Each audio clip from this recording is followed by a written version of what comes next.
You are listening to Mindset, the New Psychology of Success, the groundbreaking work by Dr. Carol S. Dweck. Before we dive into the principles that have reshaped our understanding of human potential, it is essential to understand the mind behind the theory. Dr. Dweck is not a motivational speaker who relies on charisma or anecdote. She is a titan in the field of social and developmental psychology and currently serves as the Lewis and Virginia Eaton Professor of Psychology at Stanford University.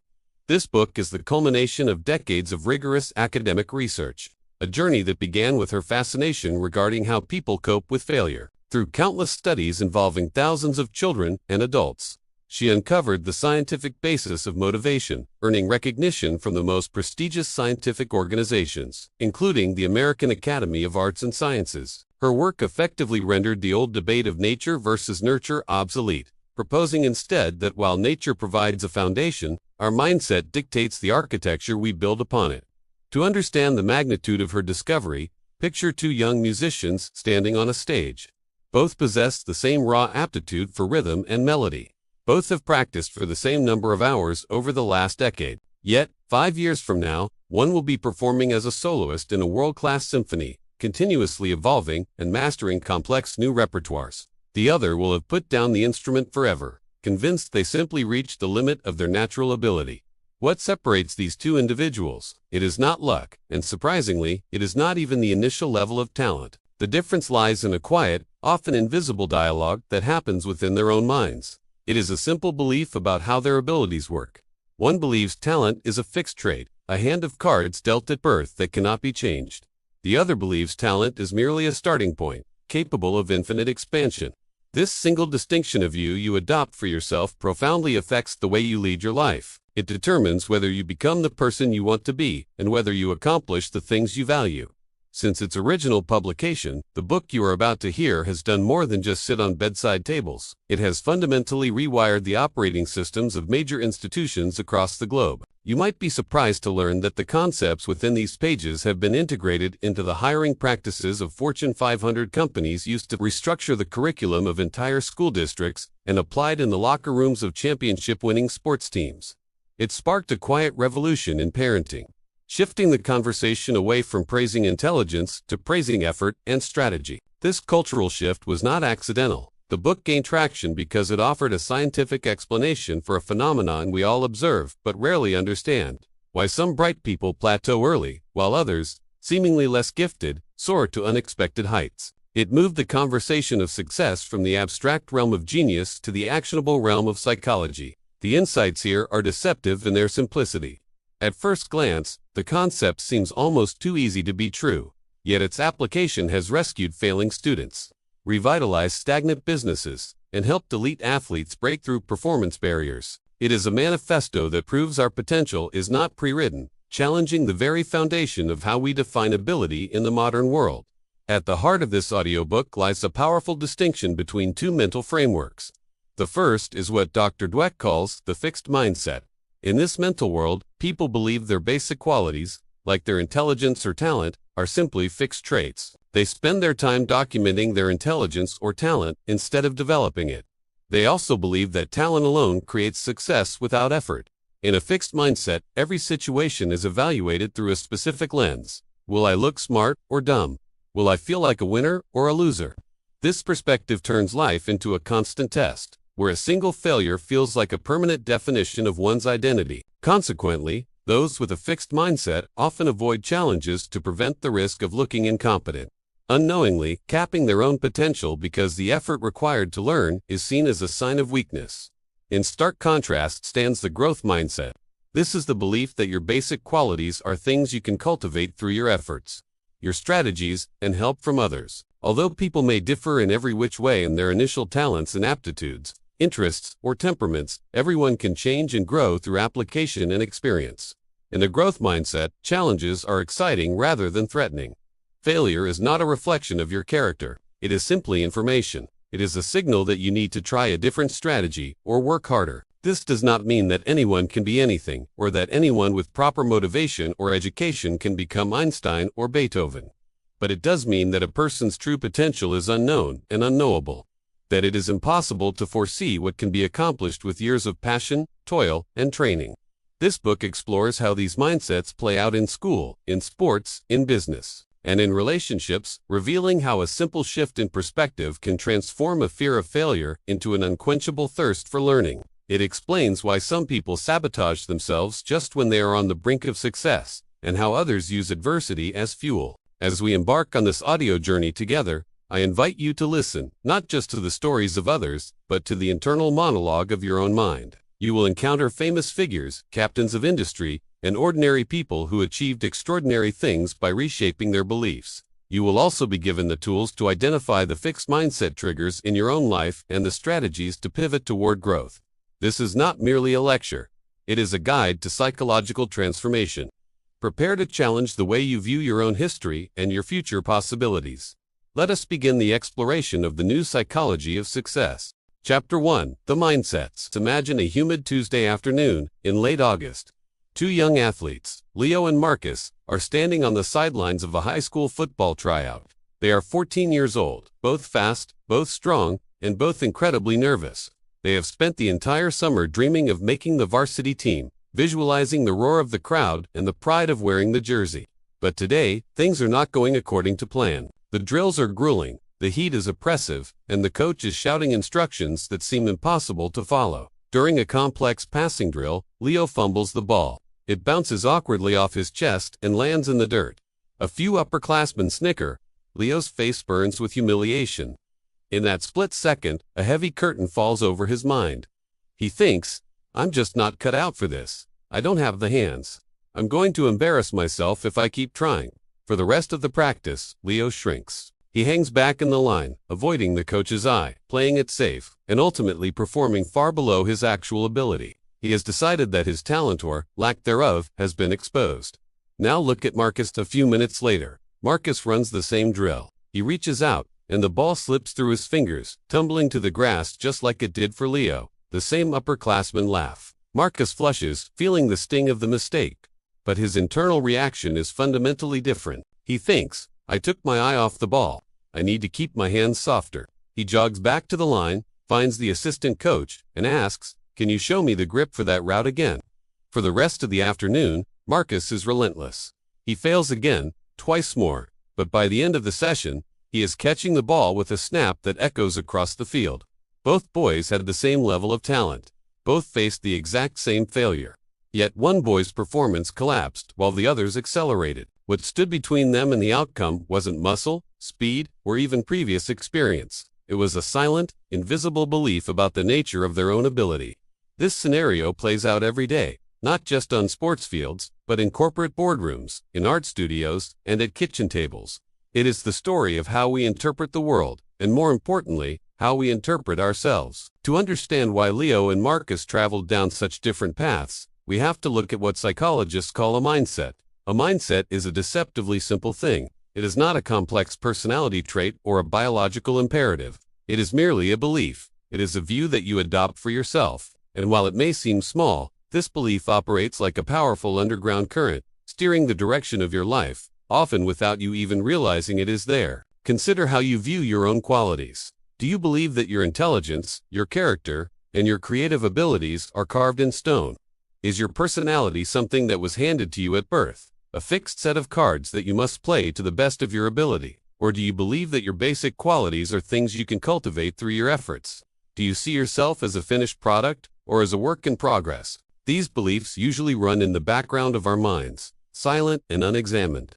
We rarely wake up in the morning and announce to the mirror what our philosophy of learning is. Instead, these beliefs manifest in our reactions. They show up in the way we handle a criticism from a boss, the way we deal with a difficult relationship, or the way we cope when we burn dinner. They are the framework through which we interpret everything that happens to us. Much of this programming begins early. We pick it up from the way our parents praised us, the way our teachers graded us, and the way society defines success. If we were told we were natural geniuses when we did well, we learned one lesson. If we were praised for working hard and solving a problem, we learned another. As we transition into adulthood, these childhood lessons harden into the navigation systems that guide our careers and our relationships. The scary part is that we often assume our mindset is just reality. We think we are simply observing the truth about ourselves, when in fact, we are looking through a very specific lens that distorts the view. Let's look closer at the first of these two perspectives, which we call the fixed mindset. In this world, your qualities are carved in stone. You have a certain amount of intelligence, a certain personality, and a certain moral character. That's it. You can't change it. And because you can't change it, you have to prove it. If you possess a fixed mindset, your life becomes a constant urgency to prove yourself. Every situation is evaluated. Will I look smart or dumb? Will I look like a winner or a loser? Will I be accepted or rejected? It feels like you are constantly on trial. If you have only a fixed amount of intelligence, then every mistake you make is an indictment. It suggests that you don't have enough. If you have to work hard at something, the fixed mindset whispers that you must not be very good at it. After all, if you were a natural, it would come easily. Think about the implications of this. In a fixed mindset, effort is a bad thing. It, like failure, means you're not smart or talented. If you were, you wouldn't need effort. This creates a terrifying dynamic where challenges are avoided at all costs. Why risk a difficult task that might expose your deficiencies? It is safer to stay in the comfort zone, to do what you already know you are good at, and to maintain the illusion of perfection. We see this in the brilliant student who stops trying in college because the work gets hard and they are terrified of no longer being the smartest in the room. We see it in the executive who surrounds themselves with people who only agree with them, because realized dissent feels like a personal attack on their competence. In the fixed mindset, the success of others is not an inspiration, it is a threat. If my colleague succeeds, it means they are better than me, which means I am worse. It is a zero-sum game where self-esteem is fragile, constantly needing to be propped up by external validation. When failure does happen, and it happens to everyone, the fixed mindset doesn't just say, "I failed," it says, "I am a failure." It transforms an action into an identity. On the other side of the spectrum lies the growth mindset. This belief system is based on the idea that your basic qualities are things you can cultivate through your efforts. Although people may differ in every which way in their initial talents and aptitudes, interests, or temperaments, everyone can change and grow through application and experience. This does not mean that everyone is the same or that anyone can be anything. It doesn't mean that anyone with proper motivation can become Einstein or Beethoven, but it does mean that a person's true potential is unknown and unknowable, that it's impossible to foresee what can be accomplished with years of passion, toil, and training. In the growth mindset, the hand you're dealt is just the starting point for development. This creates a passion for learning rather than a hunger for approval. Why waste time proving over and over how great you are when you could be getting better? Why hide deficiencies instead of overcoming them? Why look for friends or partners who will just shore up your self-esteem instead of ones who will also challenge you to grow? And why seek out the tried and true instead of experiences that will stretch you? Individuals with a growth mindset view effort differently. To them, effort is not a sign of weakness. It is the path to mastery. Effort is what makes you smart or talented. When they make a mistake, it stings, but they don't see it as a definition of their character. They see it as information. It tells them what they need to work on. They are the people who, after a disastrous presentation, don't go home and sulk, but instead ask for the recording so they can watch it and learn where they lost the audience. We see this in the artist who draws the same hand 50 times until the proportions are right. We see it in the manager who openly admits they do not know the answer and asks the team for input. They are not afraid of not knowing, because they trust in their ability to learn. They admire the success of others because it shows them what is possible. It provides a roadmap, not a reason for jealousy. In the growth mindset, you don't have to be perfect right now, you just have to be moving forward. You might be wondering, does a simple belief really matter more than raw talent? The answer, supported by decades of research, is a resounding yes. We live in a society that worships talent. We love the idea of the natural, the prodigy who sits down at the piano and plays a concerto without a lesson. But this worship of talent is dangerous. History is filled with examples of people who were considered naturals, but who ultimately fell short of their potential because they were trapped in a fixed mindset.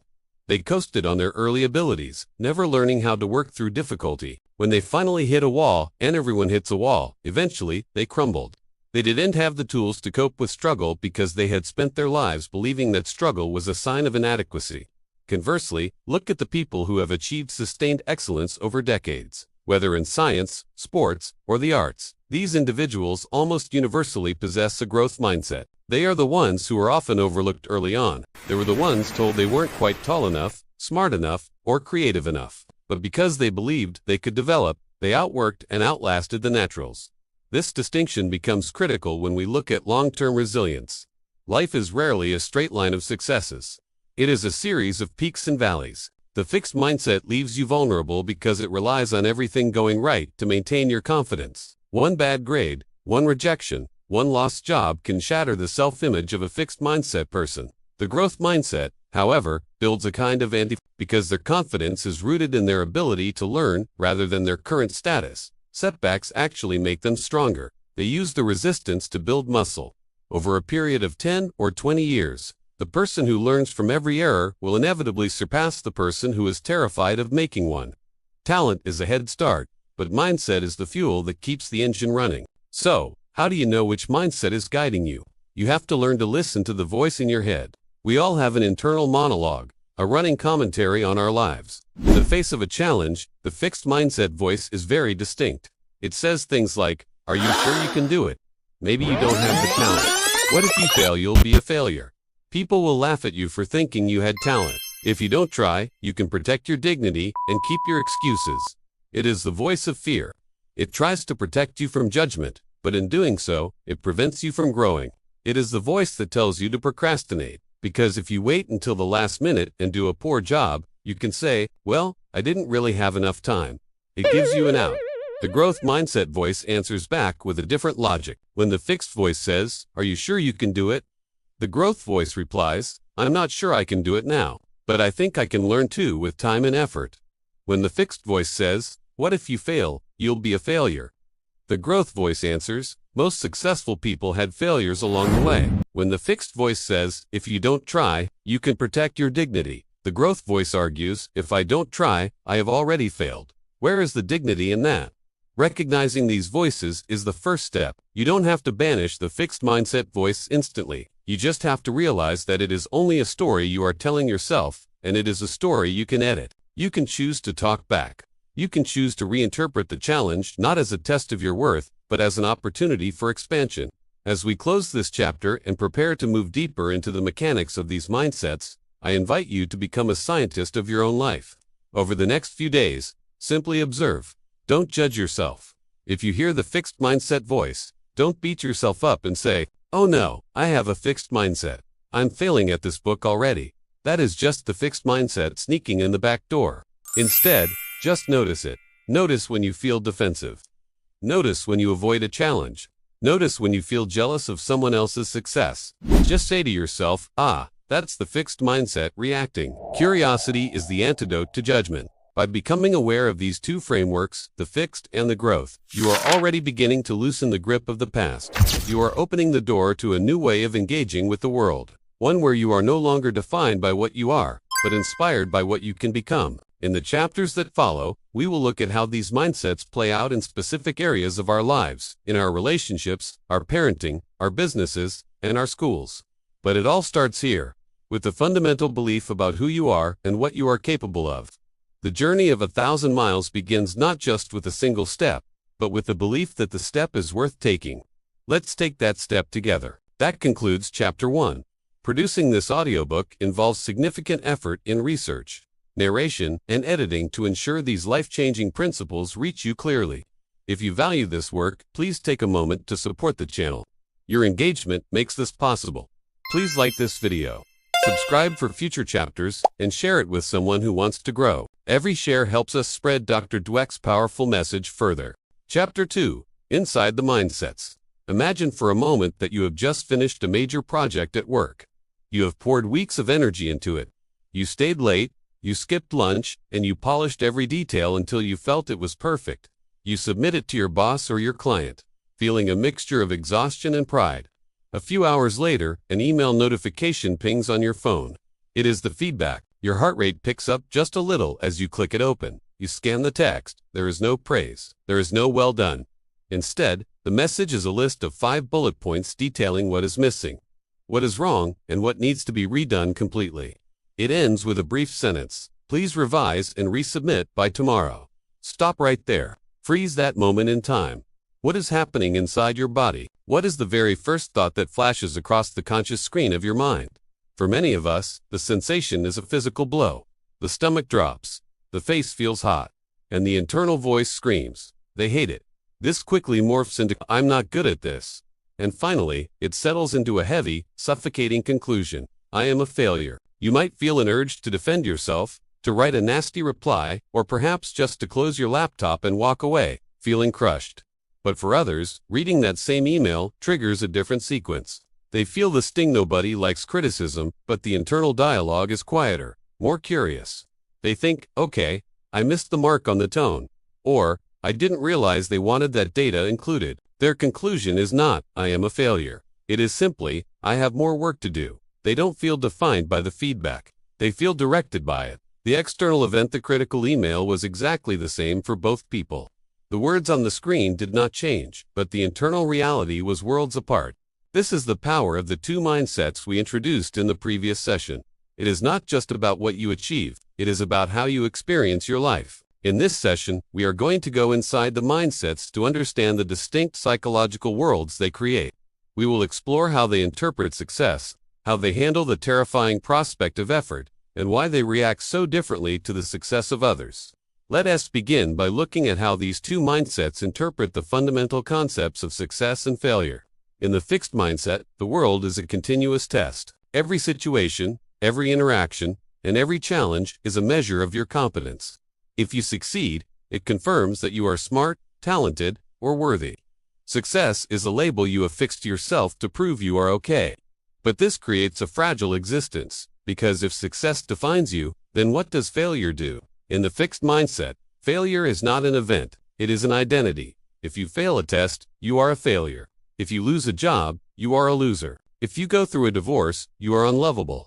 The failure transforms from an action I failed to a state of being. I am a failure. This is why failure is so traumatic for those with a fixed mindset. It doesn't just mean you have to try again. It means you have been exposed. It means the you that you presented to the world has been found wanting. It feels permanent. This is why people with a fixed mindset often stop taking risks once they achieve a certain level of success. They have earned the label smart or talented, and they become terrified of doing anything that might rip that label off. They become prisoners of their own reputation, choosing easy wins over potential growth just to keep their identity intact. Now, step into the growth mindset. Here, success is not about proving you are smart. It is about stretching yourself to learn something new. Success is about developing yourself. Consequently, failure has a completely different meaning. It is still painful, let's be clear. Nobody enjoys failing, but it doesn't define the person. In the growth mindset, failure is information. It is data. It tells you what strategy didn't work. It points out where your skills are lacking. It is a temporary setback on a longer journey, not a final verdict on your soul. Because failure is seen as a problem to be solved, rather than a condemnation of character, the growth mindset allows people to cope so much better. They don't have to hide the mistake or blame others to protect their ego. They can look the mistake in the eye, analyze it, and ask, what is this teaching me? They see themselves as a work in progress. So a stumble today doesn't mean they won't be standing tall tomorrow. This difference in interpretation leads us to one of the most contentious issues in the psychology of achievement, the role of effort. How we view hard work is perhaps the sharpest dividing line between the two mindsets. In our culture, we have a strange relationship with effort. We love the story of the natural, the person who rolls out of bed and paints a masterpiece, or the athlete who never practices but scores the winning goal. We call it effortless perfection.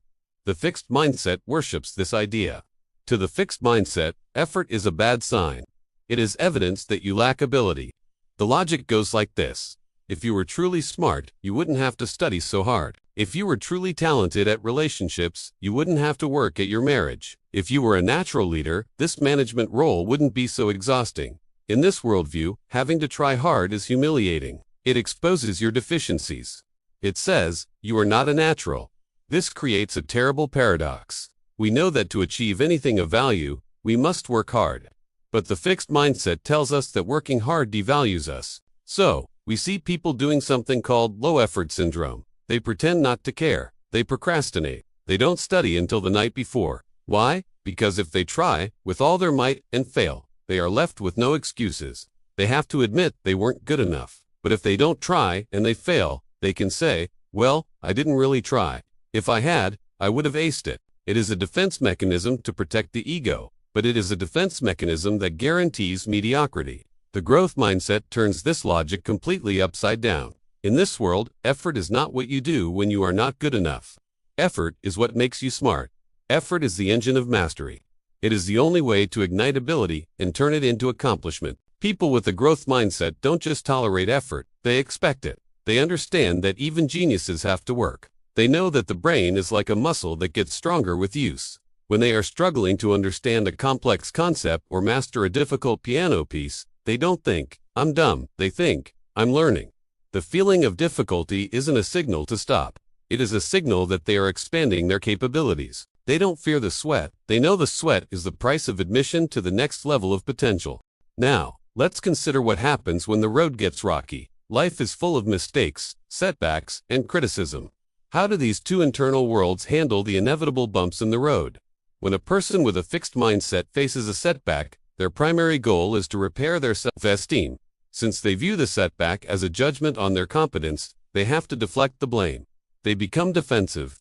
If they lose a tennis match, it was because the court was slippery or the referee was blind. If they do poorly on a project, it was because the instructions were unclear or the boss has a grudge. They will do anything to avoid looking at their own performance, because looking at it is too painful. This defensiveness shuts down learning. If you are busy blaming the weather for your failure, you cannot learn how to improve your footwork. If you are busy blaming the teacher for your grade, you cannot learn the material you missed. The fixed mindset wraps the person in a protective bubble of excuses, but inside that bubble, they are stagnant. Criticism is particularly dangerous to the fixed mindset. Even constructive feedback meant to help, is interpreted as a personal attack. It is heard as, "I am disappointed in you." As a result, they tune it out. They get angry. They avoid the person who gave the feedback. They miss out on the vital information that could help them get better because they are too busy defending their identity. Contrast this with the growth mindset. When they face a setback, their primary goal is to learn. They don't need to make excuses because they don't view the mistake as a permanent flaw. They can be honest. They can say, "I messed up. I didn't prepare enough." Or, "I let my temper get the best of me." Because they aren't trying to defend a fixed image of perfection. They are open to criticism. In fact, they often seek it out. They are the people who ask, "What could I have done better?" They treat feedback like a gift map that shows them exactly where the treasure is buried. They might still feel the emotional sting of a critique, but they don't let that sting prevent them from hearing the message. They separate the information from the emotion. They take the lesson and leave the shame behind. This openness allows them to adapt. If one strategy doesn't work, they try another. They don't just keep banging their head against the wall. They look for a door. They are resilient not because they are made of steel, but because they are flexible. They bend with the wind of failure rather than breaking, and then they snap back, often stronger than before. There is another area where the internal experience of the mindsets diverges sharply. How we relate to other people, specifically, other people who are successful. We have all been there. You are feeling good about yourself, and then you hear about a friend who just got a massive promotion, or a sibling who just bought a beautiful house, or a colleague who won an award. What is your immediate reaction? For the fixed mindset, the success of others is a threat. It triggers a deep sense of insecurity. Remember, in the fixed mindset, self-esteem is derived from being better than or smarter than others. It is a hierarchy. If someone else moves up, it feels like you have moved down. Life is viewed as a zero-sum game. There is only so much success to go around, and if your neighbor gets a big slice of the pie, there is less for you. This leads to a pervasive sense of comparison and jealousy. When they see someone excelling, the fixed mindset person looks for flaws to knock them down a peg. They might think, "Sure, he got the promotion, but he's a workaholic with no life." Or, "She's only successful because she knows the right people." They try to tarnish the other person's achievement to protect their own ego. This is a lonely way to live. It turns colleagues into enemies and friends into rivals. It prevents you from learning from the very people who could teach you the most. In the growth mindset, the success of others is not a threat. It is a source of inspiration. It is proof of what is possible. When they see someone doing something amazing, they don't ask, "Why aren't I that good?" They ask, "How did they do that?" They look at the successful person and see a role model. They think, "If they can do it, maybe I can do it too, if I put in the work." This shift from rivalry to inspiration changes everything. It allows you to celebrate your friends' victories genuinely. It allows you to mentor others without fear that they will surpass you. It allows you to surround yourself with people who are smarter and more talented than you. Not because you enjoy feeling inferior, but because you know that being around them will help you grow. The growth mindset understands that success is not a limited resource, it is infinite. Someone else's light does not dim your own. If anything, it helps to illuminate the path ahead for everyone. Understanding these internal dynamics brings us to the crucial question of persistence. Why do some people give up at the first sign of trouble, while others keep going against all odds? It comes down to the stories we tell ourselves.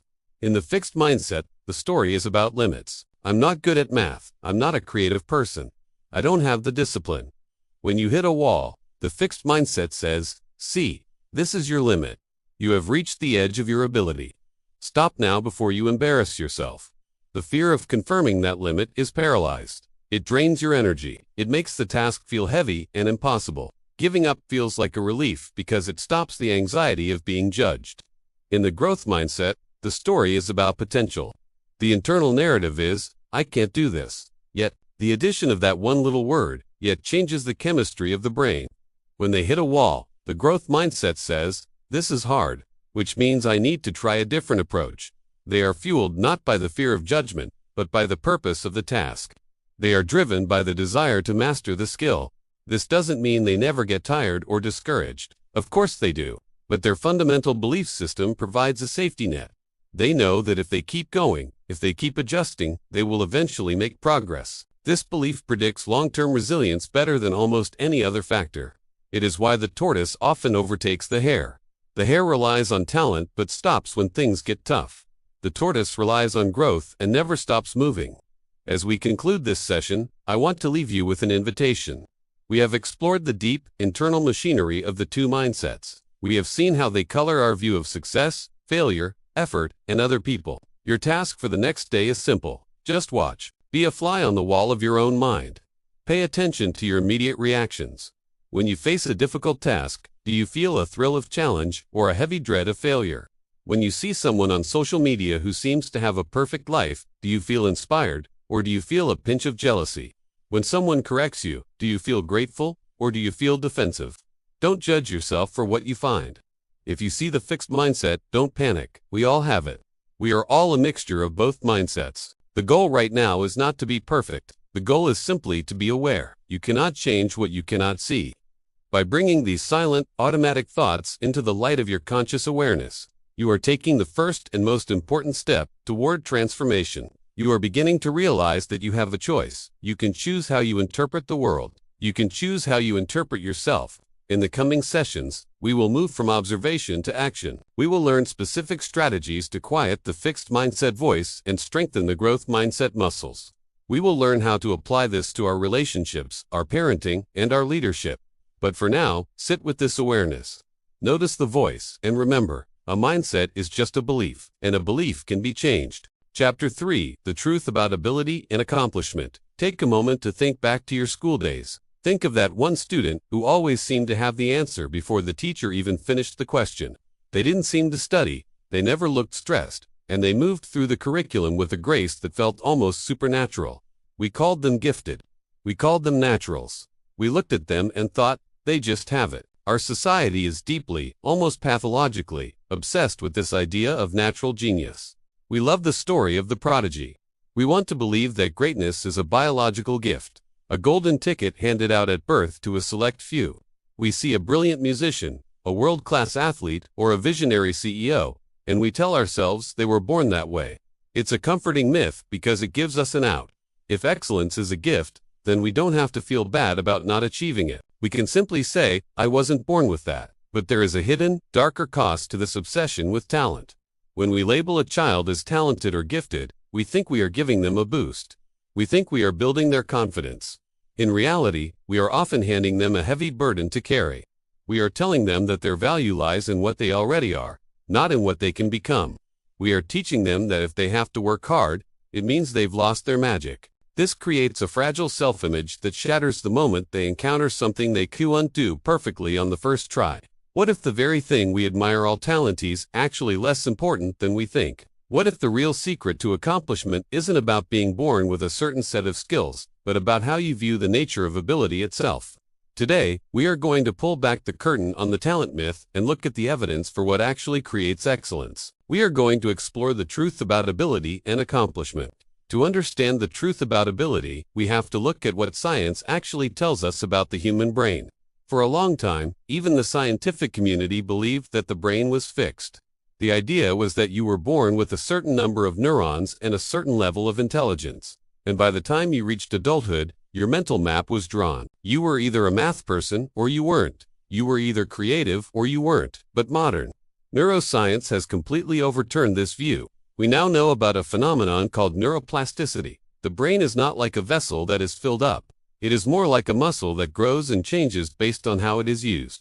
Every time you learn a new skill, every time you struggle with a difficult problem, and every time you practice a new habit, you are physically rewiring your brain. You are strengthening the connections between neurons. You are creating new neural pathways. This means that intelligence and ability are not fixed quantities. They are dynamic. They are qualities that can be cultivated through effort and experience. Think about that for a second. It means that your current level of performance is not a ceiling. It is a baseline. It is simply where you are today. It says nothing about where you can be a year from now or 10 years from now. This is why early test scores, grades, or even early athletic success are so often misleading. They measure a snapshot in time. They tell us what a person has learned up to that point, but they tell us nothing about that person's potential for growth.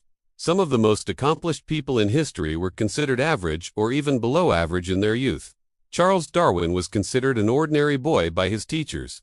Walt Disney was told he lacked imagination. Their greatness didn't come from an early, obvious gift. It came from an unrelenting commitment to developing their abilities over time. Potential is not something you can see with the naked eye. It is something that is revealed through the process of growth. If ability is not a fixed gift, then how exactly does it develop?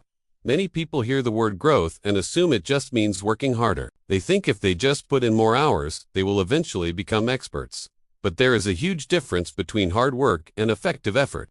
In the growth mindset, effort is not just about the quantity of hours. It is about the quality of the practice. It is what researchers call deliberate practice.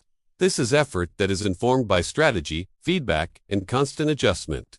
Imagine two people trying to learn to play the guitar. One person sits down for an hour every day and plays the 3 songs they already know. They enjoy it, it feels good, but after a year, they are exactly the same guitar player they were at the beginning. They are putting in effort, but they aren't growing. The second person spends their hour focusing on the one chord transition they can't quite get right. They slow it down. They record themselves and listen back. They look for a new technique online. They ask a teacher for feedback on their hand position. This person is uncomfortable. They are making mistakes. They are frustrated, but they are building mastery layer by layer. This is the effort that develops ability. Ability grows when we move toward the edge of our current competence and stay there. It grows when we treat failure as a diagnostic tool. Instead of saying, "I can't do this," the growth-oriented person asks, "What is the specific part I'm struggling with, and what strategy haven't I tried yet?" Accomplishment is the result of thousands of these small strategic adjustments. It is the result of staying in the struggle long enough for the brain to build the necessary pathways. Mastery is not a lightning bolt. It is a slow, methodical construction project. This brings us back to the danger of early success and the way we praise it. We have all seen the child who is a natural at everything. They get straight A's without trying. They are the star of the team, and they are constantly told how smart and talented they are. On the surface, they seem to have it all. But beneath that success, a dangerous mindset is often taking root. When we praise someone for being smart, we are unintentionally telling them that intelligence is a fixed trait. We are teaching them that they are successful because of who they are, not what they did. This creates a fragile confidence. As long as things are easy, they feel great. But the moment they hit a challenge, the moment they encounter a subject that doesn't click or a competitor who is faster, they panic. To them, the struggle isn't a part of learning. It is a threat to their identity. If they were smart, it wouldn't be hard.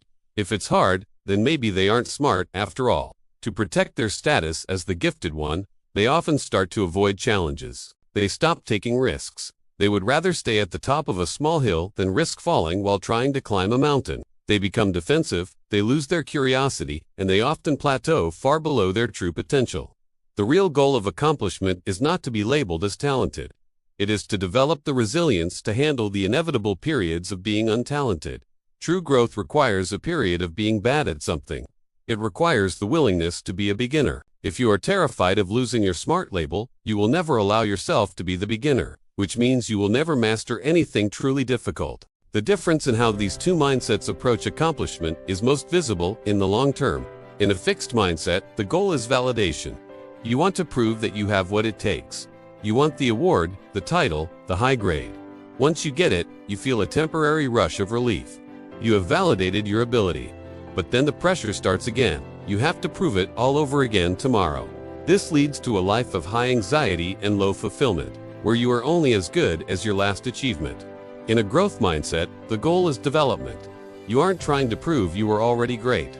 You are trying to become better. This shift in focus changes the entire experience of work and learning. When the goal is development, success is not a final destination. It is a milestone. You hit a goal, you celebrate what you learned, and then you ask, what's next? This is why people with a growth mindset tend to be more sustainable in their achievement. They aren't burned out by the constant need to protect their ego. They are fueled by the genuine joy of seeing themselves improve. This leads to a virtuous cycle. Because they aren't afraid of making mistakes, they take more risks. Because they take more risks, they learn more. Because they learn more, they eventually achieve more. Over a career or a lifetime, this compound interest of learning creates a gap between the fixed mindset and the growth mindset that is staggering. One seeks to be seen as a finished masterpiece, while the other seeks to be a lifelong student. One is focused on the outcome, while the other is focused on the process. The irony is that by focusing on the process, the growth mindset person often ends up with far better outcomes. Real accomplishment is about becoming, not proving. It is about the transition from wanting to be the best to wanting to be your best. When you shift your focus from proving your ability to improving your ability, the world opens up. The fear of being judged starts to fade. The pressure to be perfect on day one disappears. You realize that you don't have to have it all figured out right now. You just have to be willing to do the work, try the strategies, and stay in the game. This shift reduces the paralyzing fear of failure that keeps so many people from even starting. If your worth isn't tied to your current performance, then a setback is just a minor detour, not a dead end. You become more resilient. You become more creative. You become more willing to collaborate and ask for help, because you aren't worried that asking for help makes you look weak. You understand that even the most brilliant minds in the world are constantly asking for help and learning from others. Lifelong learners almost always outperform early stars because they have the one thing a natural often lacks: the ability to handle difficulty. They have built the psychological muscle required for long-term achievement. They know how to pivot. They know how to persist. They know that greatness is a marathon, not a sprint. As we bring this reflection to a close, I want you to think about an area of your life where you feel stuck. Maybe it's a professional skill you feel you'll never master, or a personal quality you think is just part of your DNA. I want you to reconsider the story you are telling yourself about that ability. Is it possible that you haven't reached a limit, but simply a plateau? Is it possible that you aren't lacking talent, but simply a new strategy or a more effective form of effort? Ability is not something you are given. It is something you build. It is not denied to you, but it is waiting to be developed. This isn't about blind optimism or telling yourself you can do things that are physically impossible. It is about being honest about the fact that you don't actually know where your limit is. None of us do. We only find out by pushing against the boundaries of what we can do today. As you move through your day, try to catch yourself when you use the word "can't," or when you label yourself as not a math person or not a creative person. Replace those thoughts with curiosity. Ask yourself, what would it look like if I approached this as a skill to be learned rather than a test to be passed? In the upcoming sessions, we will start looking at how these mindsets play out in the real world, in the pressure cooker environment of business, in the complexities of modern relationships, and in the way we guide the next generation. But for now, carry with you this one truth: your potential is a landscape you haven't fully explored yet. The path is open, and the tools for growth are already in your hands. Chapter 4: Sports. The mindset of a champion. The stadium lights are blazing, casting long, sharp shadows across the field. The roar of 50,000 people has dulled into a rhythmic, deafening hum, but inside the mind of the athlete standing at the center of the arena, there is only silence. It is the bottom of the ninth, the fourth quarter, the final set. The score is tied. The outcome of the entire season, the weight of millions of dollars in endorsements, and the pride of a city all rest on the next 3 seconds. In this moment, time seems to warp. The physical body is primed, the muscles are warm, The adrenaline is flowing, and the training of a lifetime is locked and loaded. But as the ball comes flying toward them, or as they step up to the line, the difference between the athlete who freezes and the athlete who seizes the moment has nothing to do with Vok Max, fast-twitch muscle fibers, or wingspan. It has nothing to do with the shoes they are wearing or the statistics on the back of their trading card. The difference lies entirely in the silent, rapid-fire conversation occurring in the theater of their mind. For one athlete, this moment is a threat. It is a judgment day where their talent will be measured and found either sufficient or wanting. The pressure is a suffocating weight, because a mistake here doesn't just mean a loss on the scoreboard. It means a loss of identity. For the other athlete, this same moment is a challenge to be relished. It is not a test of their worth as a human being, but a test of their preparation. They do not feel the crushing burden of having to prove they are a natural. They feel the electric thrill of stretching their abilities to the absolute limit. This is the hidden dimension of sports. We watch the games, we analyze the plays, and we marvel at the physical feats, but we rarely see the psychological architecture that supports them. We assume that champions are born, that they emerge from the womb with a genetic destiny to win. But the research tells a different story. It tells us that the mindset an athlete adopts, the way they view their own abilities, the single greatest predictor of whether they will crack under pressure or whether they will evolve into a legend. To understand the mindset of a champion, we first have to dismantling our cultural obsession with the idea of the natural. In sports, perhaps more than in any other field, we worship talent. We love the story of the player who never has to practice, the one who steps onto the court for the first time and effortlessly dominates. We look at their fluid movements and their easy grace, and we say, they have it. We treat this it factor as a magical substance, a divine gift that separates the gods from the mortals. But this worship of talent is a trap.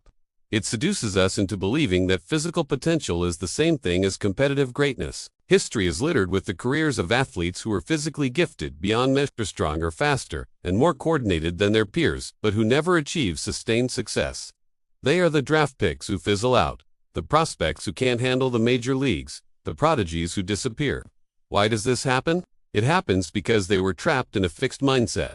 When an athlete believes that their success is purely a result of their natural talent, they develop a dangerous fragility. They believe that because they are gifted, they shouldn't have to work hard. In their minds, effort is for the average. Effort is what you do when you aren't a natural. So, they coast. They rely on their raw ability to get them through high school and college. But eventually, they reach a level where everyone is talented. They hit a ceiling. And because they have never learned how to work, how to suffer, and how to improve, they crumble. They lack what coaches often call character, which is really just another word for the growth mindset, the ability to dig deep and find something more when talent is no longer enough. Contrast this with the true champions. Think of the athletes who define greatness not just by a single season, but by decades of dominance. Michael Jordan, Muhammad Ali, Tiger Woods. Were they talented? Of course, but their defining characteristic was not their talent. It was their relationship with effort. They did not view their ability as a fixed asset to be protected. They viewed it as a starting point to be constructed. They didn't want to be the best just to prove they were the best. They wanted to be the best because they were obsessed with the process of becoming the best. They understood that the prize is found in the growth, not just the trophy. Let's look closer at how the fixed mindset operates in the locker room and on the field. The defining characteristic of the fixed mindset athlete is fear. It is a subtle, gnawing fear that one day, the world will realize they aren't as special as everyone thinks. Because they define themselves by their natural superiority, they have to protect that image at all costs. This leads to a refusal to address their weaknesses. If a fixed mindset tennis player has a weak backhand, they won't drill it for hours. Why? Because working on it feels like an admission of a flaw. It feels like admitting they aren't perfect. So, they avoid it. They play games that favor their forehand. They blame the wind, the racket, or the surface if they miss a backhand shot. They construct a reality where their failure is always external. You see this in the athlete who throws a tantrum when they are losing. That anger isn't just competitiveness. It is a defense mechanism. By acting out, by blaming the referee or the equipment, they are protecting their ego. They are saying, I didn't lose because I wasn't good enough. I lost because the system was rigged. This mindset also creates a toxic relationship with teammates and coaches. To the fixed mindset athlete, a teammate's success is a threat. If the person next to them is getting better, it implies that they are getting worse by comparison. They cannot learn from their peers because they are too busy competing with them for status. When a coach offers criticism, the fixed mindset athlete hears it as an insult. You need to work on your footwork is interpreted as you are clumsy and untalented. They shut down. They sulk. They refuse to change because change implies that they weren't good enough to begin with. The tragedy of the fixed mindset in sports is that it limits the athlete's world. They only play matches they know they can win. They stop taking risks. They plateau early because the discomfort of growth is too threatening to their identity. They become the big fish in the small pond, terrified of ever venturing into the ocean. Now, shift your perspective to the growth mindset. This is the mindset of the athlete who loves the practice as much as the game. Actually, sometimes they love the practice more, because that is where the discovery happens. To the growth mindset athlete, a weakness is not a character flaw, it is a project. If they have a weak backhand, they don't hide it. They are the ones staying late after practice, hitting thousands of balls until the weakness becomes a weapon.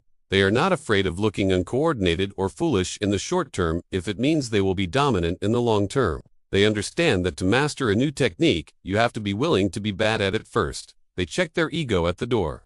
You see this in the legends who reinvent their game late in their careers. They are willing to tear down what worked yesterday to build what will win tomorrow. Crucially, the growth mindset changes the meaning of failure. In sports, you will lose. It is a statistical certainty. Even the greatest teams lose. For the growth mindset athlete, a loss is painful, but it is not defining, it is data. It is high-quality feedback. After a defeat, they don't storm off or make excuses. They go to the film room. They analyze the performance with the forensic curiosity. They ask, where did I break down? Was it my conditioning? Was it my decision-making? Was it my focus? They actively seek out tough opponents because they know that playing against someone better than them is the fastest way to upgrade their own software. They respect the competition, not just as an enemy to be crushed, but as a teacher to be learned from. When a coach screams at them to move faster, they don't take it personally. They translate the volume into instruction. They hear, I can be faster. Coach sees more in me than I see in myself. This resilience creates a kind of anti-fragility. The more challenges they face, the stronger and more versatile they become. This brings us to the critical role of coaching and the culture of the team. A coach is not just a strategist. They are a mindset architect. The language a coach uses can single-handedly install a fixed or growth mindset in their players. Many well-meaning coaches fall into the trap of praising talent. They say things like, you're a natural, or you have a gift. They think they are building confidence, but they are actually building fear. They are telling the athlete that their value comes from something they cannot control. The championship-level coach that John Woodens of the world speaks a different language. They praise effort, they praise focus, they praise personal improvement. They don't demand a win. They demand that the player gives 100% of what they are capable of in that moment. John Wooden, the legendary basketball coach, famously never mentioned winning to his players. He focused entirely on preparation and effort. His definition of success was peace of mind, attained only through self-satisfaction, in knowing you made the effort to do the best of which you're capable. By focusing on the process, these coaches create a psychological safety net. Players know that if they try a risky pass and miss, they won't be condemned as failures, provided the decision was sound and the effort was there. This freedom allows athletes to play loose, to be creative, and to reach flow states that are impossible when you are paralyzed by the fear of making a mistake. A team culture built on the growth mindset is unstoppable because it doesn't rely on one superstar. It relies on the collective, relentless evolution of every single member of the roster. But what happens when the body breaks? Injury is the dark specter that hangs over every athlete's career. It is the ultimate test of mindset. For the fixed mindset athlete, a serious injury is a tragedy of Shakespearean proportions. It is the end of the world. Because their identity is wrapped up in being the star, the loss of their physical ability feels like a death. They often struggle with depression. They disengage from the team, and their rehabilitation is slow because they view the exercises as beneath them. They ask, why me? And wallow in the unfairness of it all. The growth mindset athlete faces the same pain and the same fear, but their response is pragmatic. They view the injury as a new, albeit unwanted, challenge. If they cannot train their body, they train their mind. They study the game from the sidelines, learning to see the field like a coach. They approach their rehabilitation with the same intensity they approach their sport. They set small, incremental goals. Today I will bend my knee 5 degrees more than yesterday. We see this in athletes who come back from career-threatening injuries, not just physically healed, but mentally sharper. They used the downtime to deepen their understanding of their sport. They didn't lose time, they invested it differently. Their resilience turns a setback into a setup for a comeback. They understand that their athletic journey is not a straight line, but a winding path of peaks and valleys, and that the valleys are where the character is forged. Ultimately, the mindset of a champion requires a radical redefinition of what it means to win and lose. In the fixed mindset, winning is about proving your superiority. It is a way of saying, I am better than you. It is an ego boost that requires constant replenishment. If you win, you are a god. If you lose, you are a nobody. This binary thinking creates a desperate, joyless existence, where you are only as good as your last game. In the growth mindset, winning is redefined as success in learning and improvement. Winning is a byproduct, not the sole objective. You can win a game and still be unsatisfied because you know you didn't play up to your potential. Conversely, you can lose a game and be proud because you executed your strategy and gave everything you had. This nuance allows the growth mindset athlete to maintain their confidence regardless of the scoreboard. They play for the love of the game, for the joy of the struggle, and for the personal satisfaction of mastering a difficult craft. This is why true champions often seem so humble. They know that no matter how many rings they have, or how many records they break, the game is never fully mastered. There is always another level. There is always something new to learn. They don't rest on their laurels because they aren't protecting a legacy. They are building a life. As we close this chapter on sports, I invite you to step off the field and look at the sport of your own life. You may not be training for the Olympics or the Super Bowl, but we are all performers in some arena. We all face moments of high pressure. We all have days where we feel like naturals and days where we feel incompetent.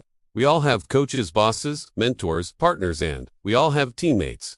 The lessons from the world's greatest athletes are not limited to the court or the pitch. They are universal truths about human potential. The discipline to work on your weaknesses, the humility to accept feedback, the resilience to bounce back from injury or failure, and the wisdom to value growth over validation. These are the traits that make a champion in business, in parenting, and in life. Ask yourself, are you playing to win, or are you playing not to lose? Are you protecting your image, or are you expanding your capabilities? The champion isn't the one who never fails. The champion is the one who never lets failure stop them. As we move into the next chapter, we will take these principles of high performance and walk into the boardrooms and offices where careers are made and broken. We will see how this same psychology shapes leadership and business success. But for now, remember the athlete. Remember that the greatest victory is not over the opponent, but over the fixed mindset that whispers, you are not enough. You are enough, as long as you are willing to grow. Chapter 5. Business, Mindset, and Leadership. Imagine a boardroom on the 45th floor of a gleaming downtown skyscraper. The air conditioning is humming, but the atmosphere in the room is stiflingly hot. At the head of the mahogany table sits a CEO who has just received devastating news. A flagship product launch, one that was supposed to revolutionize the market and cement his legacy as a visionary, has failed. The sales numbers are abysmal, the reviews are scathing, and the stock price has taken a nosedive in after-hours trading. Everyone around the table is looking at him, waiting for a reaction. In this high-stakes moment, the future of the company hangs in the balance. But so does the psychological stability of the leader. If we could peer inside his mind, what would we see? For one type of leader, this moment is not just a business problem. It is a personal annihilation. His internal monologue is screaming. He thinks, I am the genius here. I am the one who sees around corners. If this failed, it cannot be my fault. It must be the engineering team who couldn't execute my vision. It must be the marketing department who didn't understand the brilliance of the product. It must be the stupidity of the consumer. He feels a rising tide of indignation and panic. His primary goal in the next 5 minutes is not to fix the company, but to fix his image. He needs to find a scapegoat. He needs to reestablish his dominance. He needs to prove that he is still the smartest person in the room, even if he has to burn the room down to do it. Now, imagine a different leader in the exact same chair, facing the exact same spreadsheet of red numbers. She feels the heavy weight of the disappointment. Her stomach turns. She knows the critics are sharpening their knives. But her internal dialogue is radically different. She thinks, we missed something fundamental. I assumed we knew what the customer wanted, but I was wrong. What is the market telling us right now? Is it the price? Is it the feature set? Or is it that we simply stopped listening? She looks up at her terrified team and asks a question that changes the entire energy of the room. She asks, what can we learn from this mess that will help us build the next version? She isn't trying to protect her reputation as a genius. She is trying to protect the future of the organization. This distinction between the leader who must be seen as perfect and the leader who is determined to grows the invisible force that determines whether a company thrives for decades or collapses under the weight of its own ego. To understand why some companies maintain excellence while others crumble, we have to look past the stock charts and into the psychology of the people at the helm. We have to look at the fixed mindset leader. In the corporate world, the fixed mindset often disguises itself as supreme confidence. We celebrate the hero CEO, the larger-than-life figure who claims to have all the answers. But beneath the bravado, the fixed mindset leader is driven by a profound fear. Because they believe that talent and intelligence are fixed traits, they believe they must be the natural genius at all times. This creates a dangerous dynamic where the leader's main job becomes image management. They surround themselves with lieutenants who will reinforce their brilliance, not challenge their assumptions. If a subordinate has a better idea, the fixed mindset leader doesn't feel grateful. They feel threatened.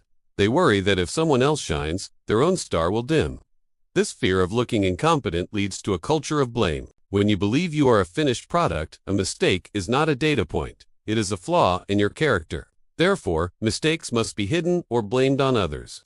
The fixed mindset leader cannot say, "I was wrong," because in their world, being wrong means being a failure. They micromanage their teams to ensure everything reflects their personal brand, stifling creativity and initiative. They may achieve short-term results by driving people hard and cutting corners to boost the bottom line, but they are often hollowing out the organization from the inside. They are spending their energy documenting their talent instead of developing the company. The tragedy of the fixed mindset organization is that the truth ceases to travel upward. Employees learn very quickly that the boss doesn't want to hear bad news. They learn that bringing up a problem is seen as dissent, and dissent is seen as disloyalty. So, the CEO sits in a bubble of artificial positivity, completely unaware of the rot spreading through the foundation until it is too late. The company fails not because it lacked talent, but because the leadership was too busy proving they were right to notice they were driving off a cliff. In stark contrast, let us examine the growth mindset leader. These are the leaders who build organizations that can weather storms and adapt to changing markets. They do not view themselves as the finished product, and more importantly, they do not view their employees as finished products either. They lead not from a pedestal of perfection, but from a posture of learning. The growth mindset leader understands that their role is not to be the genius, but to be the genius maker. They derive their confidence not from knowing all the answers, but from their ability to ask the right questions and learn from the answers. When they walk into a meeting, they are not looking for validation, they are looking for information.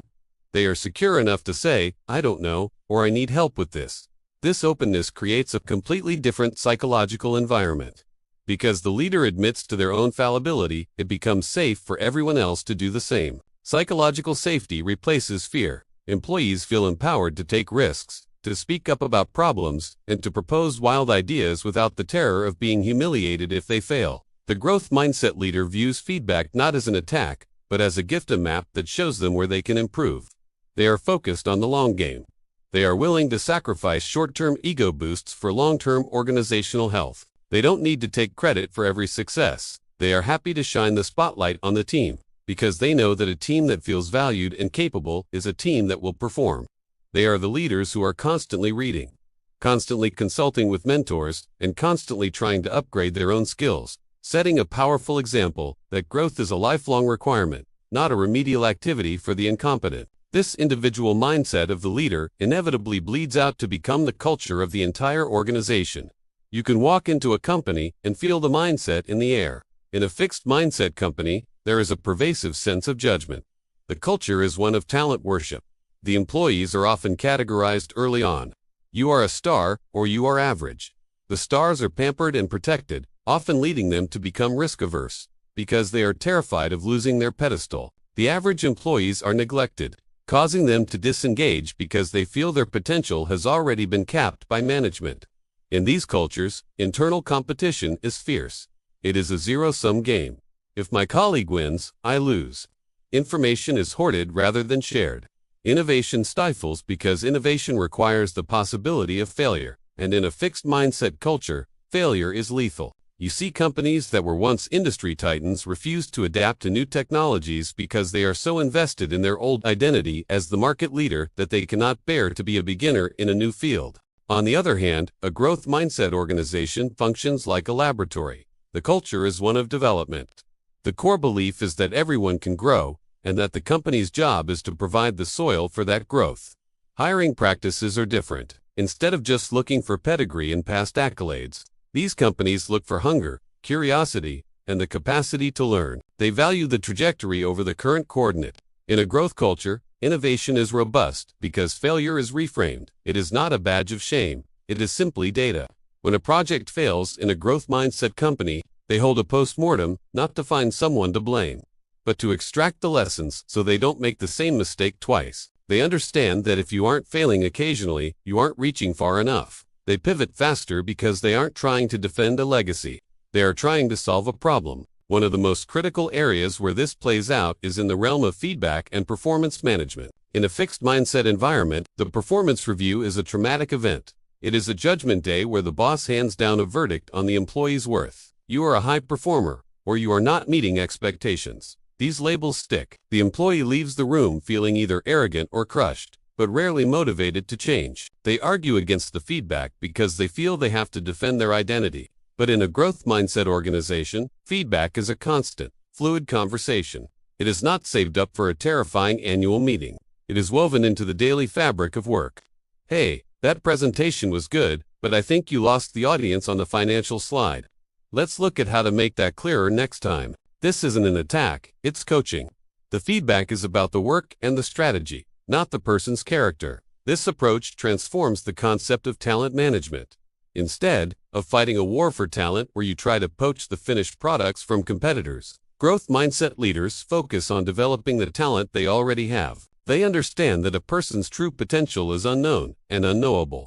The quiet entry-level employee today could be the visionary director of tomorrow if given the right mentorship and challenges. This doesn't mean they tolerate incompetence. If someone isn't growing or isn't trying, they address it. But they address it with the belief that improvement is possible. They ask, do you have the resources you need? Do you understand the expectations? They give the employee a path to improve. If the employee refuses to walk that path, then they part ways. But it is done based on a lack of growth, not a lack of inherent giftedness. This nuance builds a workforce that is loyal, resilient, and constantly upgrading its capabilities. Ultimately, we have to ask, what is the legacy a leader leaves behind? The fixed mindset leader often leaves a legacy of short-term profits but long-term instability. They may have squeezed the lemon dry to get the numbers, but they burned out the people and neglected the future. When they leave, the organization often collapses because it was built on the personality of one person, not the capability of the many. It was a cult of personality, not a culture of growth. The growth mindset leader leaves a legacy of capacity. They are the leaders who are remembered not just for what they achieved, but for who they helped their people become. They build organizations that can thrive without them. They create a lineage of other leaders who go on to propagate that culture of learning. They understand that their greatest product was not the widget they sold, but the team they built. They realize that business is not just a game of strategy and execution. It is a game of psychology. It is about how human beings cope with challenge, how they process information, and how they relate to one another. By fostering a growth mindset, they unlock the human potential that is often left dormant in rigid, fear-based organizations. As we conclude this chapter on the corporate world, I want to invite you to look at your own professional life. Whether you are a CEO, a middle manager, or just starting your career, you are a leader of your own domain. You have a sphere of influence. How are you using it? When you walk into work tomorrow, pay attention to your internal triggers. When a colleague questions your idea, do you feel your defenses go up? Do you feel the need to crush their argument to prove you are right? That is the fixed mindset trying to protect your ego. Catch it, pause, take a breath, and then switch gears. Ask yourself, what if they have a point? What if this is an opportunity to make the idea better? When you are managing others, catch yourself when you label them. Do you think he's just not strategic or she's not a numbers person? Challenge that assumption. Ask, how can I help them develop that skill? Leadership is not about being the smartest person in the room. It is about being the person who makes everyone else in the room smarter, more capable, and more courageous. It is about creating a space where it is safe to learn and where the inevitable failures of business are not treated as funerals, but as fertilizer for the next great success. We have explored the individual mind, the athlete, and now the business leader. But there is one area where our mindset cuts even deeper, where the stakes are not financial, but emotional. In the next chapter, we will turn our attention to the most intimate parts of our lives. We will explore how these two mindsets shape our relationships, our marriages, and our friendships. We will see why the course of true love never did run smooth, especially when it is blocked by a fixed mindset. But for now, take this thought with you back to your desk. The best organizations, like the best people, are the ones that never stop becoming. They are the ones that know that the only sustainable competitive advantage is the ability to learn faster than everyone else. Chapter 6. Relationships, Mindsets in Love and Life. Relationships are often where our beliefs about ourselves are tested most deeply. In work or school, we can hide behind roles, titles, or routines. In relationships, especially close ones, there is nowhere to hide. Our fears, expectations, insecurities, and hopes come forward, often without our permission. And it is here, more than anywhere else, that mindset quietly shapes what we experience as love, conflict, connection, or disappointment. Imagine two people hearing the same words from someone they care about. The words are simple: we need to talk. For one person, those words trigger panic. The heart races. The mind jumps to conclusions. Something must be wrong. I must have failed. This relationship is in danger. For the other person, the same words bring curiosity. There may be something important to understand, something to work through, something that could make the relationship stronger. The situation is identical. The interpretation is not. That difference comes from mindset. In relationships, a fixed mindset often carries a silent belief that love, compatibility, and emotional connection are either meant to be or not meant to be. If things are right, they should feel easy. If there is conflict, it must mean something is wrong with the relationship or with one of the people in it. This belief can be deeply comforting at first because it promises certainty, but over time, it creates fragility. Any difficulty becomes a threat. Any disagreement feels like evidence of failure. People with a fixed mindset in relationships often look for proof that they are loved, proof that they are valued, proof that they are enough. When things are smooth, they feel secure. When tension appears, they may feel exposed and vulnerable, as if their worth is suddenly on trial. Instead of seeing challenges as normal parts of human connection, they experience them as verdicts. This can show up in subtle ways. A partner's bad mood is taken personally. A disagreement becomes a character judgment. Feedback feels like rejection. Silence feels like abandonment. The mind starts telling a story, often a harsh one. If they really loved me, this wouldn't be happening. If I were good enough, they wouldn't feel this way. Over time, these interpretations can create distance, even when both people care deeply. A growth mindset approaches relationships differently. It begins with the understanding that relationships are not finished products, they are living systems. They grow, adapt, struggle, and evolve. Love is not something you find and then protect from disturbance. It is something you build, maintain, and deepen through attention, effort, and learning. Conflict does not signal failure. It signals information. In a growth mindset, challenges are not denied or minimized. They are engaged with. Disagreements become opportunities to understand differences. Emotional distance becomes a signal to reconnect. Feedback becomes guidance rather than accusation. This does not mean that everything is acceptable or that all relationships must be saved. It means that problems are addressed with curiosity rather than fear. One of the most powerful differences between fixed and growth mindsets in relationships lies in how people respond to conflict. In a fixed mindset, conflict often feels like a win-or-lose situation. Someone must be right. Someone must be wrong. Defensiveness rises quickly because being wrong feels like being unworthy. Apologies become difficult because they feel like admissions of personal failure rather than steps toward repair. In a growth mindset, conflict is less about winning and more about understanding. The question shifts from who is at fault to what is happening between us. This shift changes everything. It allows people to listen rather than prepare a defense. It allows them to take responsibility without shame. It allows repair to happen more quickly and more sincerely. Another area where mindset plays a powerful role is in how people handle differences. In a fixed mindset, differences can feel threatening. If two people are truly compatible, they should want the same things, think the same way, and respond similarly. When differences appear, they may be interpreted as signs of incompatibility. This belief can lead people to suppress their true feelings or to expect their partner to change in order to restore harmony. A growth mindset sees differences as inevitable and even valuable. To people with different backgrounds, experiences, and personalities will not see the world the same way. That diversity, when approached with respect, can enrich the relationship. Instead of demanding sameness, a growth mindset seeks understanding. Instead of insisting on agreement, it looks for alignment. This mindset also affects how people experience emotional closeness. In a fixed mindset, closeness can feel fragile. There is often a fear of doing something that will break the connection. People may walk on eggshells, avoid difficult conversations, or hide parts of themselves to preserve harmony. Ironically, this avoidance can reduce intimacy over time. I was not chosen because I am not enough. I was left because I am flawed. This interpretation can leave deep emotional scars and make future relationships feel risky. A growth mindset experiences rejection differently. It still hurts, because loss always hurts. But it does not define the self. Rejection becomes information about fit, timing, or circumstance, not a permanent judgment of worth. This perspective allows people to grieve without losing confidence and remain open to connection, rather than retreat into self. Romantic relationships are not the only place where mindset matters. Friendships are shaped by it as well.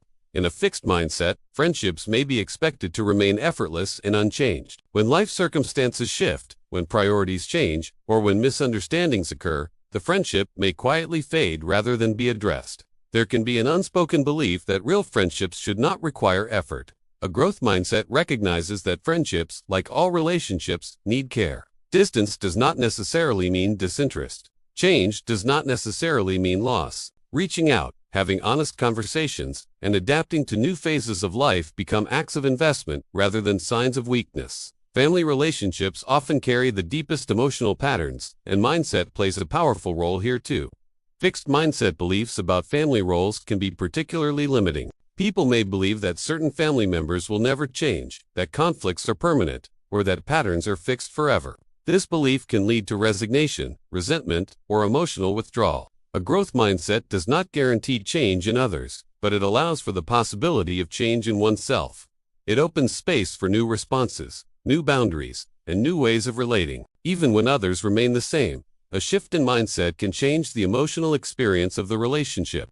One of the most important insights of a growth mindset in relationships is the understanding that effort is not a sign of failure. Many people secretly believe that if love is real, it should not require work. This belief sets relationships up for disappointment. When effort becomes necessary, it is seen as evidence that something is wrong. In reality, effort is what keeps relationships alive.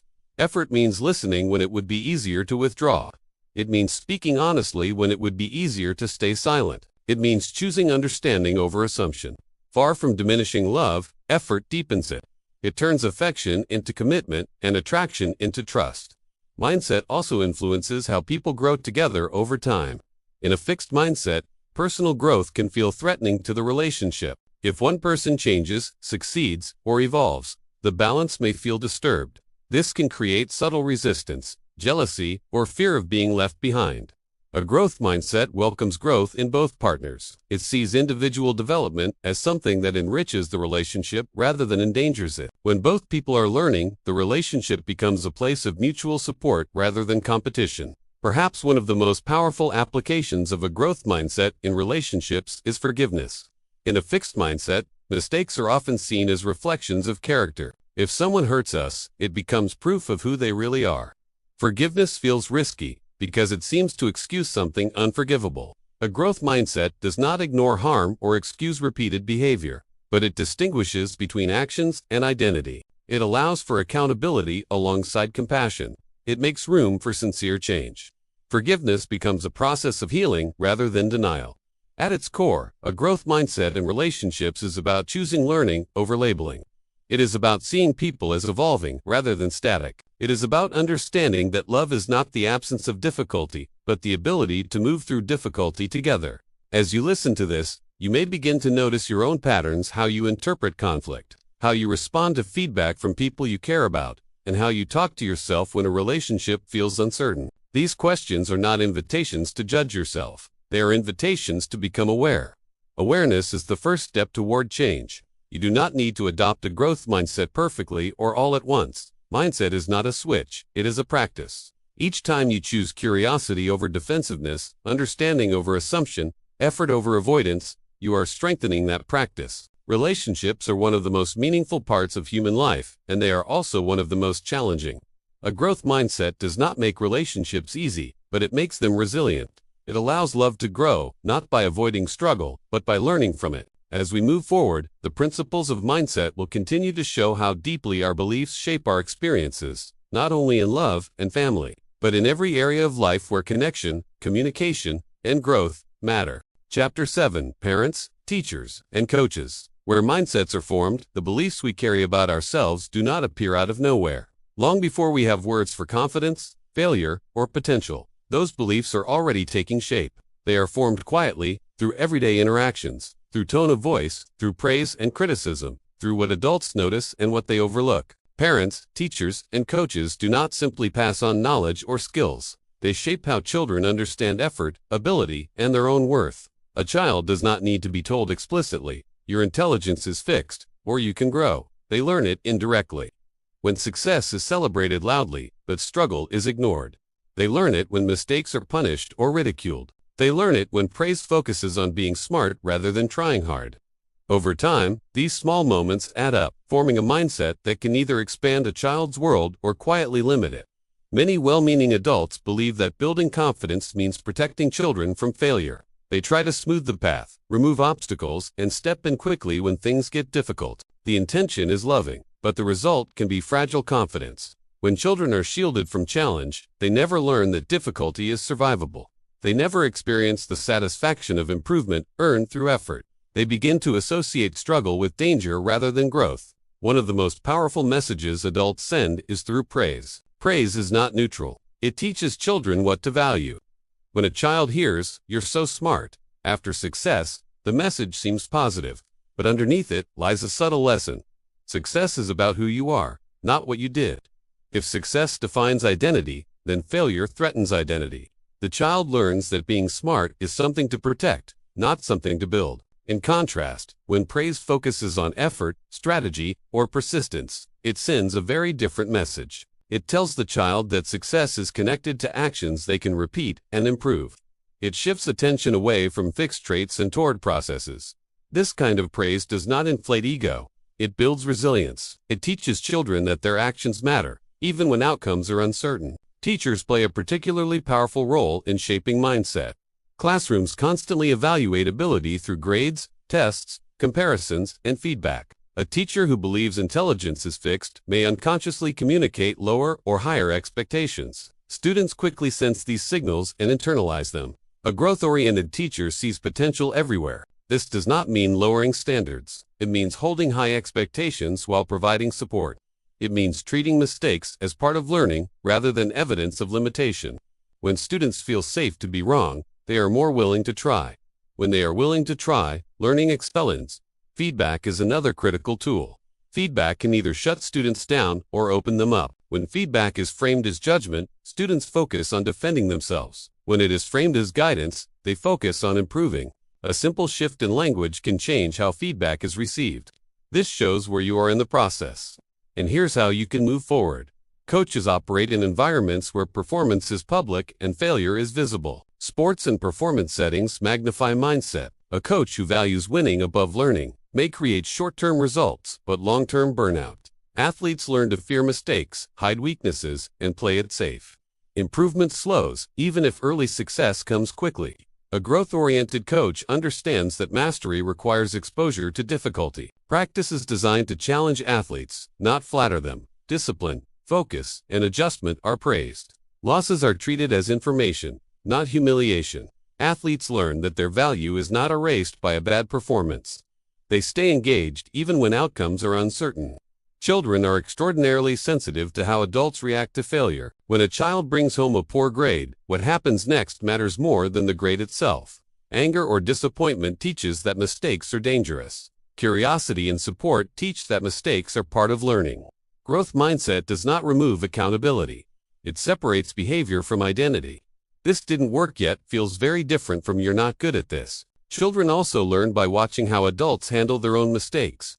When adults pretend to be perfect, children learn that competence means never being wrong. When adults admit mistakes and reflect, children learn that growth is lifelong. They learn that authority and learning can coexist. The language adults use around difficulty matters. Difficulty can be framed as discouragement or as normal. Adding the word yet leaves room for growth. Comparison quietly shapes mindset. Ranking and labeling push children to define themselves against others. Those at the top fear falling. Those at the bottom stop trying. A growth-oriented environment values improvement over being the best. Progress becomes visible and excellence becomes sustainable. Focusing on effort does not reduce motivation. It builds internal drive and ownership of growth. Mindset formation is not about perfection. What matters is whether children feel safe to struggle and believe improvement is possible. Unconditional belief in worth allows children to take risks. When approval depends on success, growth becomes fragile. As children grow older, mindset messages become subtler but remain powerful. Teenagers are especially sensitive as identities form. Growth-oriented teachers and coaches improve both performance and well-being. Students and athletes take ownership of development. Mindset formation never truly ends. Early experiences matter, but they are not destiny. When adults shift from judging to guiding, children rise and recover. Confidence in learning becomes the greatest gift for the future. Chapter 8. Changing Mindsets. Changing a mindset does not begin with sudden inspiration or dramatic transformation. It begins quietly, with awareness. Most people do not realize they have a mindset at all. They experience their thoughts as facts, their reactions as truth, and their limits as reality. A mindset works best when it stays invisible. The moment it becomes visible, change becomes possible. Many people assume that adopting a growth mindset means becoming endlessly positive or believing that anything is possible if you just try hard enough. This misunderstanding causes frustration. When real challenges appear, effort does not immediately lead to success, and people conclude that the idea does not work. In truth, changing a mindset is not about optimism. It is about how you interpret difficulty, failure, and effort when optimism alone is not enough. The first step in changing a mindset is learning to recognize the fixed mindset voice. This voice often sounds reasonable. It speaks in the language of protection. It warns you not to risk embarrassment. It tells you to avoid situations where you might fail. It encourages you to stay within what you already know. It does not announce itself as fear. It presents itself as realism. You may hear it when you hesitate to try something new. You may hear it when you receive criticism and feel a surge of defensiveness. You may hear it when someone else succeeds and you feel threatened rather than inspired. The voice often says things like, "I'm just not good at this," or "If I have to work this hard, it must not be for me," or "I don't want to look foolish." The growth mindset voice speaks differently. It does not deny difficulty or discomfort. It acknowledges them and then reframes them. Instead of asking, "What does this say about me?" it asks, "What can I learn from this?" Instead of saying, "I can't do this," it says, "I can't do this yet." The difference between these two voices is subtle, but their long-term impact is profound. Changing a mindset does not require silencing the fixed mindset voice. That voice developed for a reason. It was often shaped by past experiences, social expectations, or environments where mistakes were punished rather than explored. The goal is not to eliminate it, but to respond to it differently. Awareness creates space. In that space, choice appears. One of the most effective ways to shift mindset is to change how you respond to failure. Failure, in a fixed mindset, feels final. It feels like a conclusion about ability. It carries shame, embarrassment, and self-doubt. In a growth mindset, failure is information. It is feedback. It is part of the learning process rather than a verdict on worth. This does not mean failure becomes pleasant. It still hurts. Disappointment is real. But the emotional recovery is faster, and the interpretation is different. Instead of spiraling into self-judgment, the focus moves toward adjustment. What didn't work? What can be done differently next time? What skills need strengthening? Language plays a powerful role in this shift. The words you use internally shape how experiences are processed. Saying "I failed" creates a different emotional response than saying "this attempt didn't work." One frames the self as the problem. The other frames the strategy as the problem. The event is the same. The meaning changes. Effort is another area where mindset transformation becomes visible. In a fixed mindset, effort is often seen as evidence of inadequacy. If you were truly capable, things would come easily. This belief discourages persistence. It leads people to quit just when learning should begin. In a growth mindset, effort is not proof of weakness. It is proof of engagement. However, changing how you view effort also requires changing how you use it. Growth mindset is not about working harder blindly. It is about working more intelligently. It involves reflection, feedback, and adaptation. When effort is paired with learning, progress accelerates. When effort is repeated without reflection, frustration grows. Another important part of changing mindset is how you respond to feedback. Feedback can feel threatening, especially when identity is tied to performance. In a fixed mindset, feedback is filtered as judgment. Even constructive suggestions can feel like attacks. The natural response is defensiveness or avoidance. A growth mindset reframes feedback as guidance. It separates the person from the performance. Feedback becomes something you use, not something you endure. This does not mean accepting every opinion as truth. It means listening with curiosity rather than fear. It means asking, is there something useful here? Rather than, what does this say about me? Comparison is another powerful trigger for fixed mindset reactions. Seeing others succeed can activate feelings of inadequacy or envy. The mind begins measuring worth relative to others' achievements. This habit drains motivation and joy. It turns learning into competition and progress into threat. Shifting this pattern requires intentional Instead of using others as benchmarks of self-worth, they can be seen as sources of information and inspiration. Someone else's success does not reduce your potential. It reveals what is possible. The focus moves from ranking to learning. Changing mindset also involves redefining success. In a fixed mindset, success is often defined as proving ability. It is about looking competent, avoiding mistakes, and receiving validation. This definition creates pressure and fear. It ties self-worth to outcomes that are not fully within your control. A growth mindset defines success as improvement. It values progress, learning, and resilience. This definition creates freedom. It allows people to take risks, to experiment, and to grow. Success becomes something you build over time rather than something you protect in the moment. This shift is especially important during transitions and setbacks. When a career path changes, when a goal is not achieved, or when life takes an unexpected turn, a fixed mindset interprets the disruption as failure. A growth mindset interprets it as redirection. Not everything that ends is lost. Some endings make room for development that was not possible before. Changing mindset also requires patience. Mindset patterns are reinforced over years. They do not disappear because of a single insight. There will be moments when the fixed mindset voice returns strongly, especially under stress. This does not mean progress has been lost. It means awareness is still needed. The goal is not permanent confidence.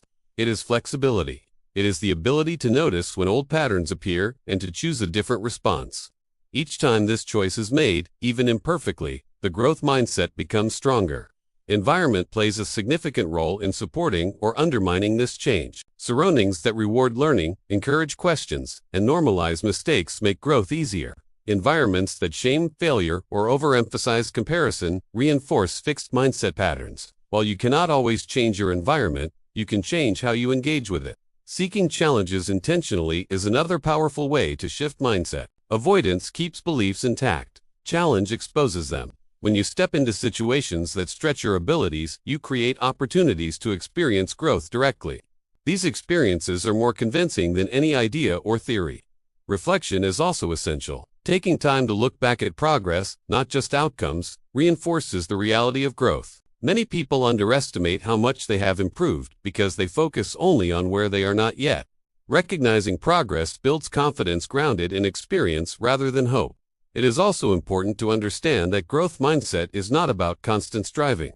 Rest, recovery, and balance are part of sustainable growth. Pushing endlessly without reflection leads to burnout, not development. A growth mindset respects limits while believing they can expand over time. One of the most meaningful shifts that occurs when mindset changes is the relationship with fear.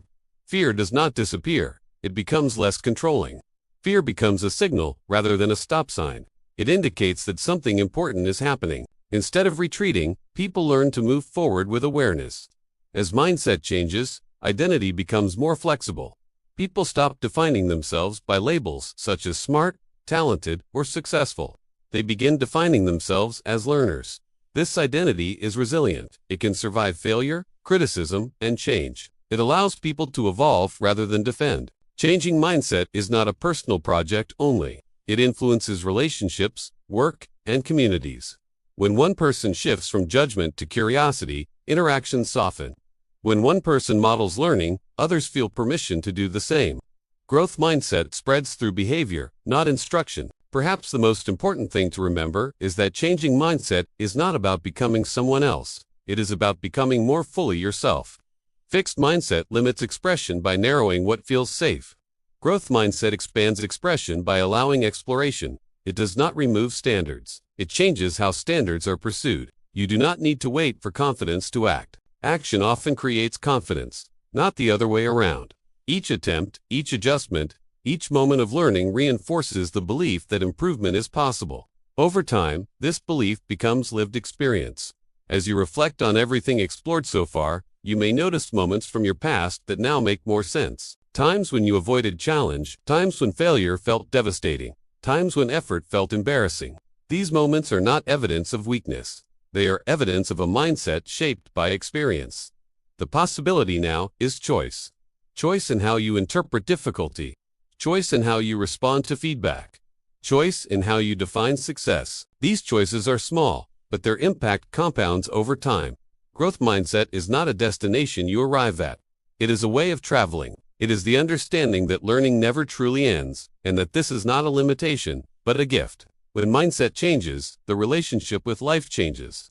Challenges become teachers. Effort becomes meaningful. And progress becomes something you participate in, rather than wait for. This is where the journey continues, not with certainty, but with curiosity, resilience, and the confidence that growth is always possible. Epilogue. The journey ahead. The journey you have taken through these ideas does not end here. In many ways, it begins here. Everything you have heard so far was never meant to remain theory or inspiration alone. It was meant to become awareness.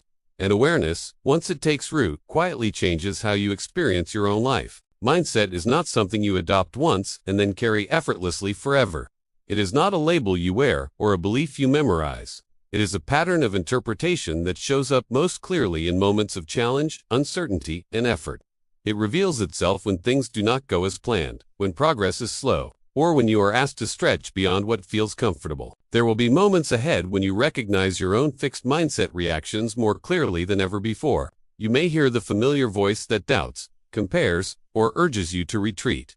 This is not a sign that the journey has failed. It is evidence that you are paying attention. Growth begins not when doubt disappears, but when doubt is no longer in control. The most important shift that occurs through this work is not confidence, but relationship. Your relationship with failure changes. Your relationship with effort changes. Your relationship with yourself changes. Difficulty no longer feels like a verdict on who you are. It becomes part of the process of becoming. As you move forward, you may notice that success starts to feel different. Instead of being something you must defend or prove, it becomes something you build over time. Progress replaces perfection as the goal. Learning replaces image as the priority.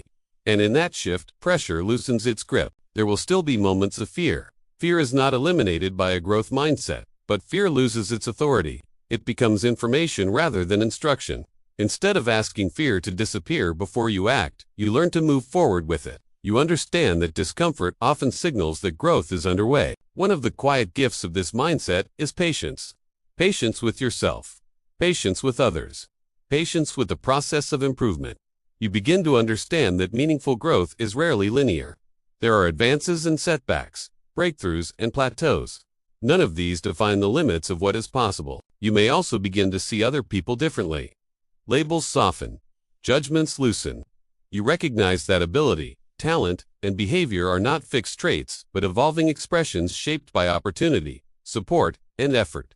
This perspective creates compassion without lowering standards. It creates accountability without shame. The environments you choose and the environments you help create matter more than ever.